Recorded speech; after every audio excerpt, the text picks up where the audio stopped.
Saan kaya ganaron naman? Ano yun, namatay na? Patay po yung anak niya po ito. Patay yung asawa. Asawa niya yan. Ayan, nasa picture. Sabi nga. Anong kinamatay? Aga na tao. Tingnan natin, ano, papadali. Tinawin mo muna.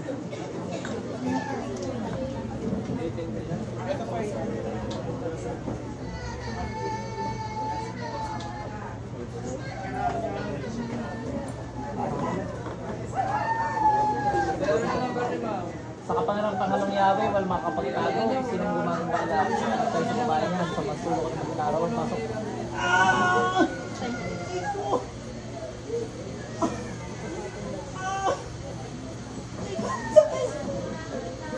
Uy, kidlat.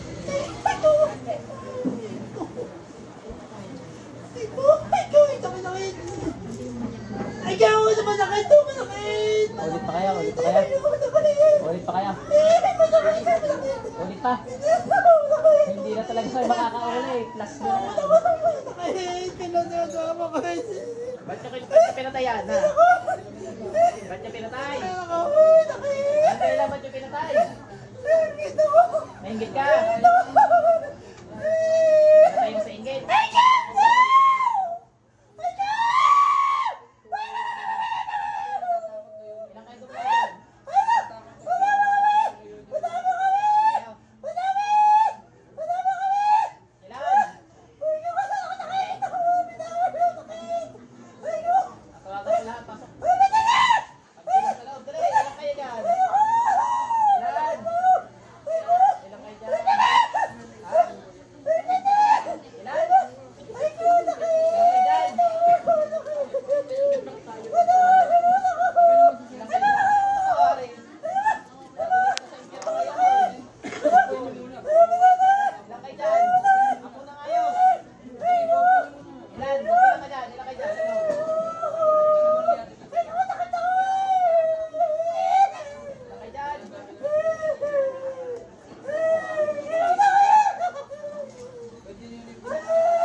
Oh, yung kausap ko ngayon, ilang kayo dyan?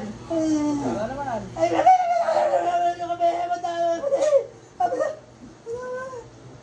na kayo ha, para hindi na kayo makapagsala ng ibang tao.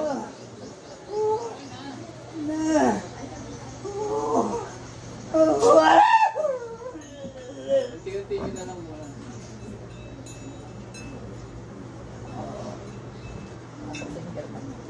Sir, balik. Pagpatubig. Siya, pinatay nga sa kulam. Dahil daw sa inggit. Pag may mga namatay yung kapitbahay, sunod-sunod, yun na yun. Ayan yun, napapakawalan ko ng kaluluwa sa kanila. Napakabuhay. Nalilibing na namin makaraling ko. Bilis. Mamaya, ubos yun. Ngayon na ngayon pala, may mamamatay din. Sorry yan. Sabi na po, isa-send kami. Sa inggit nila eh. Hindi ko po alam kung bakit sila nainggit sa amin. Oo, ganyan pala kayo magsalita, hindi ka nakakit! Ha? Salagi yan. Ito doon? Ha? Wala po yan, wala. Sige po, inom po ako yung tubig. Malaki pala boses niyo, sir, ano? Ha? Medyo malaki pala yung boses. Malit lang. Balik. Tignan. Tal. Kaya natin yan, lalapak yung tignan. Sige, baba nyo lang. Ito tapon niya, paliwayan. Okay na sir, ako yung nakikirami sa inyo ha. Lahat po ito? Oo, tapon nila lahat. Sayang, dapat nung buhay pa dinala niya din eh. Hindi namin agad kayo natin ito eh. Pag ganun kasi may papatayin sila, patay din agad sila sa kanila. Ano kami sa mga pang patay? Meron naman po itong available.